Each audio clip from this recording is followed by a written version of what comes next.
Alright guys, so welcome to my 100 video special, and I hope you enjoyed the long backstory of Five Nights at Freddy's. I advise you to get some food and drinks for this one.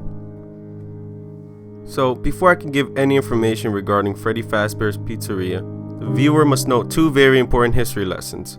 The first is that World War II occurred between the years of 1939 and 1945. The second is that Mike, the security guard you play as, is most likely living in the year of 1991 because the minimum wage in Pennsylvania at the time was $4.25. We can begin the backstory. The story is more complex than anyone can imagine, spanning many decades. The animatronics are not simply machines. They still have the flesh intact of the mechanical suits for a reason.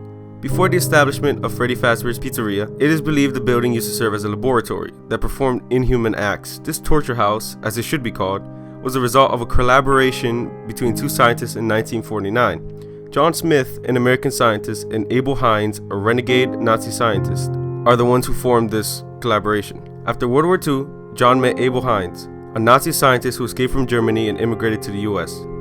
These two met in the ACS, also known as the American Chemical Society, National Meeting of 1947, where Abel Hines revealed his vast knowledge of eugenics. Many of the chemists quickly dismissed his ideas of eugenics, but John Hines was thoroughly intrigued. John Hines was an expert in inorganic chemistry and biochemistry. He owned a building located in Philadelphia, Pennsylvania, in a suburban area which was 3 blocks away from the downtown area. The two showed interest in science and experimentation alike.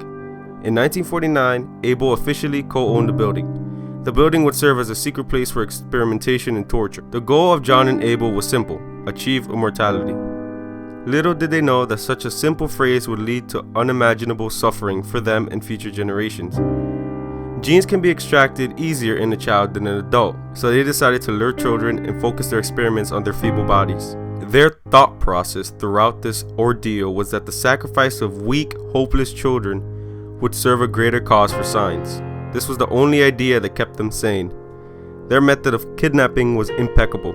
Abel, possessing hidden secrets of Nazi technology, was able to construct sophisticated exoskeletons that can move on their own and could easily be disguised. The first exoskeleton was disguised as a large purple bunny. The second exoskeleton was disguised as a gigantic yellow chicken with an orange beak. These two were able to successfully lure many children because of their bright eyes and joyful music played on their instruments. They would lead the children into the laboratory through a complex system of sewer tunnels. Remember, adult supervision was extremely poor at this time, and these animatronics specifically targeted homeless children. However, the majority of children captured proved to be useless until a set of twins appeared. These twins possessed a special gene that allowed the rapid growth and repair of cells.